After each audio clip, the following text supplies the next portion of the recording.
Thanksgiving at my sister Monica's house wasn't so much an invitation as a royal summons, a performance she demanded every year without fail. Her home, a gleaming 2-story mansion in the suburbs, stood like a showpiece of perfection.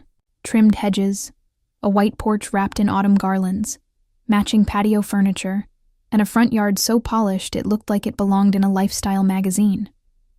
Inside waited the kind of holiday scene Monica lived for, curated, staged, and polished to impress.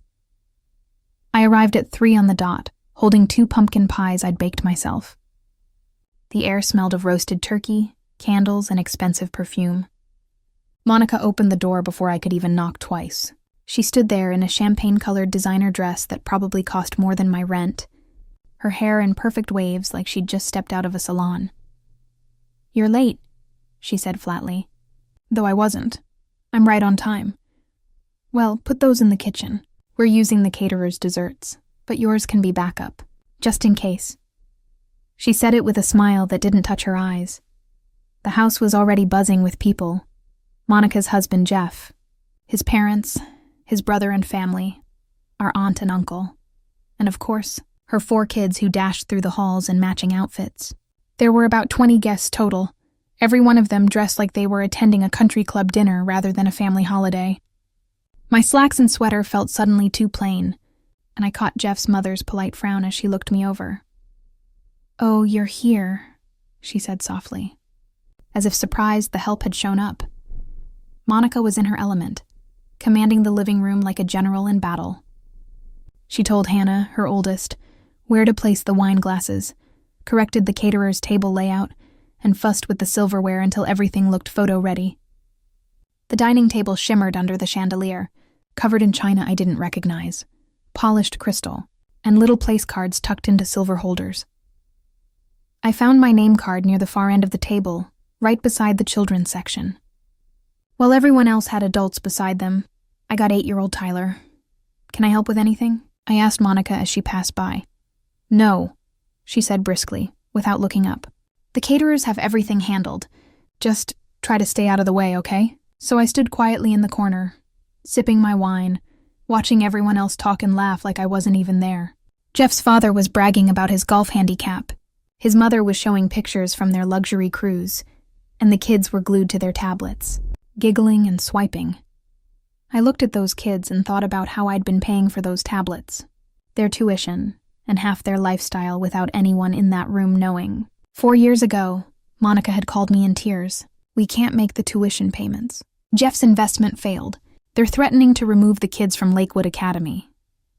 Lakewood, $32,000 per child per year. 4 kids, $128,000 annually. "How much do you need for this semester?" I'd asked. $16,000 per kid, she'd whispered. 64 total. I wired the money that day. Her gratitude lasted about 5 minutes before the next semester came around. Then another. I'd set up automatic payments directly to the school, and soon, she stopped thanking me altogether. It was as if she believed the problem had solved itself. Dinner was finally called. Everyone gathered around the shining table. I took my seat beside Tyler, who was busy poking the turkey with his fork. "I don't like this," he said.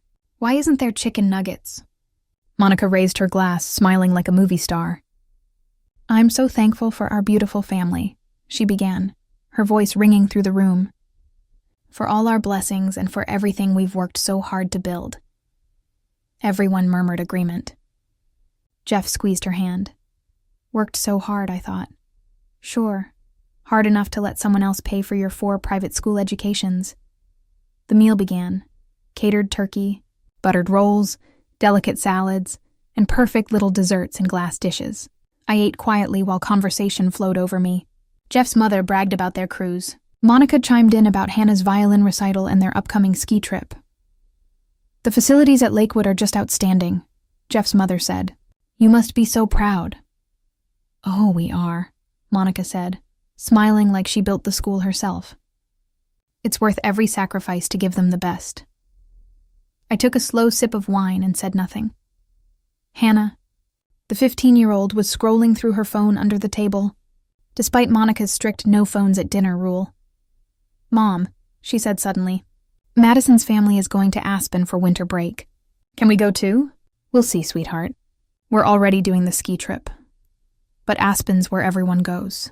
Monica's voice turned sharp. I said we'll see. The twins, Sophie and Jake, started arguing over cranberry sauce, and Tyler kicked the table leg, shaking the water glasses.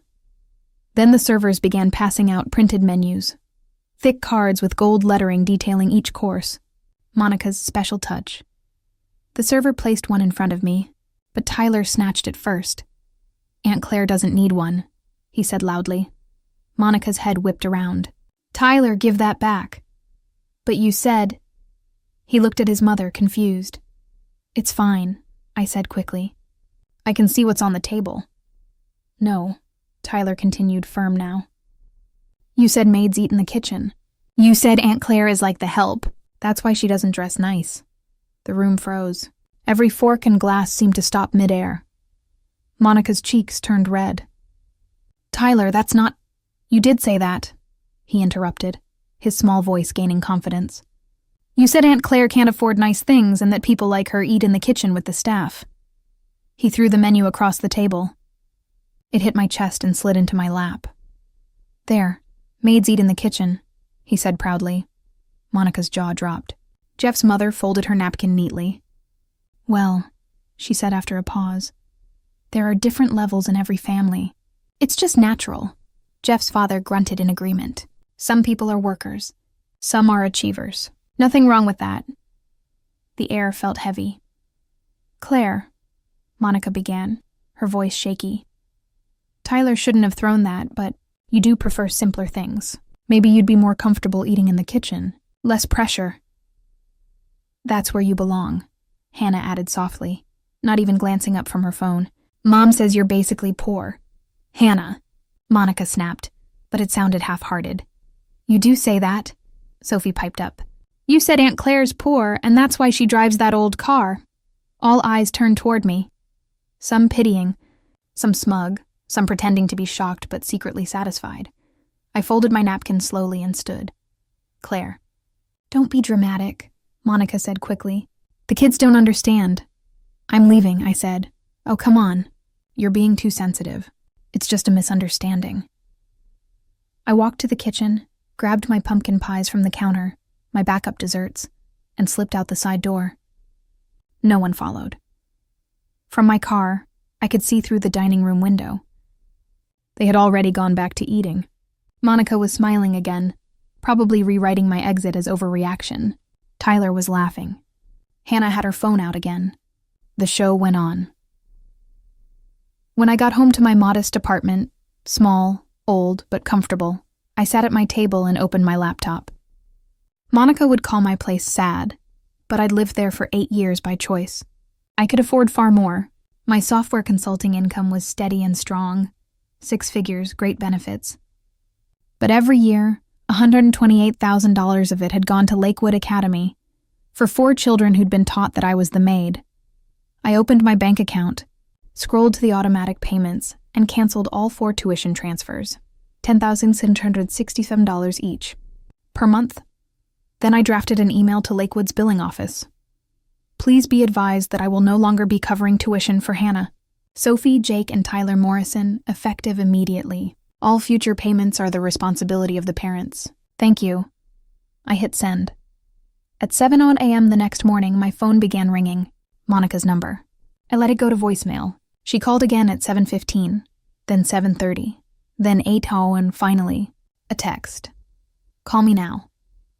Emergency.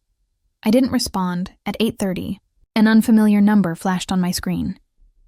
This is Patricia Chen from Lakewood Academy's business office, the voice said. I'm calling to confirm. You're discontinuing payment for all 4 Morrison children? That's correct, I said. I see. Your last payment covered November. December tuition is due next week, and we haven't received authorization for renewal. The balance for all 4 students now totals $42,668 for December, and the spring semester payment of $64,000 will be due in January. You'll need to contact the parents about that. We tried. Mrs. Morrison seemed unaware that you were the one paying tuition. She was quite surprised. I imagine she was. Ms. Walker. These children have been enrolled here for 4 years. This is very disruptive. The parents will need to make arrangements. I'm no longer able to contribute. I understand. I'll note that in the file. The parents have until December 10th to bring the account current, or will need to discuss the children's continued enrollment. After she hung up, I made coffee and sat by the window. My phone was blowing up with calls and texts from Monica. Finally, around 10 a.m, she showed up at my apartment. I buzz her in. She burst through my door. What the hell did you do? Good morning, Monica. The school called. They said, you've been paying the kids' tuition for 4 years, and now you've stopped. December payment is due and we don't have $42,000, then you'll need to find it. Find it? Where? The same place you found it before I started paying. We never had it. You know that Jeff's income barely covers the mortgage and car payments. Then maybe the kids should go to public school. Her face went red. Public school? Are you insane? Hannah's applying to colleges next year. The twins are finally thriving. You can't just pull them out. I didn't pull them out. I stopped paying for a school you apparently can't afford. You've been paying this whole time and never said anything. You called me crying 4 years ago. Asked for help, I helped. You never mentioned it again. So, neither did I. But to just stop without warning. I was called a maid at your Thanksgiving table. Your children threw a menu at me. Your son said I belong in the kitchen. Your daughter called me poor. Your husband's parents agreed. You told them I was like the help. Monica's mouth opened and closed. They're children they don't understand. You taught them. Tyler repeated exactly what you'd said. That I can't afford nice things. That I look like the help. That people like me eat in the kitchen. I was frustrated. You don't make an effort. You show up in cheap clothes while everyone else dresses nicely. You don't contribute to conversations. You sit there quietly, judging everyone while paying $128,000 a year for your children's education. She stopped. What? $32,000 per child, 4 children, $128,000 annually. I've paid over $500,000 in 4 years. Monica sank onto my couch. $500,000. $512,000 to be exact. I thought Jeff said he restructured his investments, that the money was coming from his portfolio growth. It was coming from my bank account every month automatically. She was crying now. Why didn't you tell me? You didn't want to know. It was easier to believe Jeff had fixed it, that you were paying your own way, that your hard work and sacrifices were covering everything. But you were living like this. She gestured around my modest apartment. Well, we had everything. I chose to live like this so I could help. And yesterday, your family made it clear exactly what you all think of my choices. Claire, I'm sorry. The kids didn't mean the kids meant exactly what you taught them. That I'm less than you. That I'm poor and sad and belong in the kitchen with the help. That's not what it's exactly what you said. Tyler quoted you directly. She covered her face with her hands. What do? We can't afford December's payment. Let alone the spring semester. That's not my problem anymore. They'll kick the kids out. Then you'll enroll them in public school like the majority of families do. But the college applications, the connections, the programs, you should have thought of that before teaching your children. I was a maid. She looked up at me, mascara running. Please, I'll apologize. We'll all apologize. The kids will write letters. We'll make it right. You can't make it right. You can't give me back 4 years of Thanksgivings, where I sat at the kids' table while you talked about sacrifices. You can't undo Tyler throwing the menu at me. You can't inherit Hannah calling me poor while wearing the $700 boots he indirectly paid for. I'll tell them the truth that you've been helping. They'll be grateful. They'll be embarrassed and possibly resentful. That's not my problem either. Claire, please. They're children, they need their school. They need parents who can afford it, or parents who teach them not to call their benefactors maids. She stood up. You're really going to do this? Destroy their education because of one dinner? I'm going to stop funding a lifestyle for a family that treats me like hired help. We're family. Family doesn't throw menus at each other. Family doesn't assign seats at the kids' table and say, that's where you belong. Monica walked to the door, then turned back. Jeff's going to be furious. His parents will never let this go. Everyone will know we can't afford Lakewood. Everyone already knows. They just thought it was Jeff's achievement keeping you there. Now they'll know the truth. She left. I spent the rest of the day ignoring calls from Jeff. From Monica again. From Jeff's brother asking me to reconsider. From our aunt, gently suggesting I was being harsh. No one called to apologize for the dinner just to ask me to keep paying. On December 10th, I got an email from Lakewood Academy confirming that Hannah, Sophie, Jake, and Tyler Morrison would not be returning for the spring semester due to non-payment. Monica posted on social media about how they decided public school would be better for the kids. More diversity, more real-world experience, a conscious choice. The comments were supportive, no one knowing the truth. I spent my first December in 4 years not budgeting for tuition payments. I booked a vacation, updated my wardrobe, looked at nicer apartments. I lived like someone who made 6 figures instead of like someone who paid for 4 private school tuitions. My Thanksgiving pies, the ones Monica had relegated to backup, sat in my freezer for a week before I threw them away. Next year, I'd make them for friends, for people who didn't assign me to eat in the kitchen, for people who understood that Maid should be treated with respect anyway, and that I'd never been the maid at all. I've been the benefactor.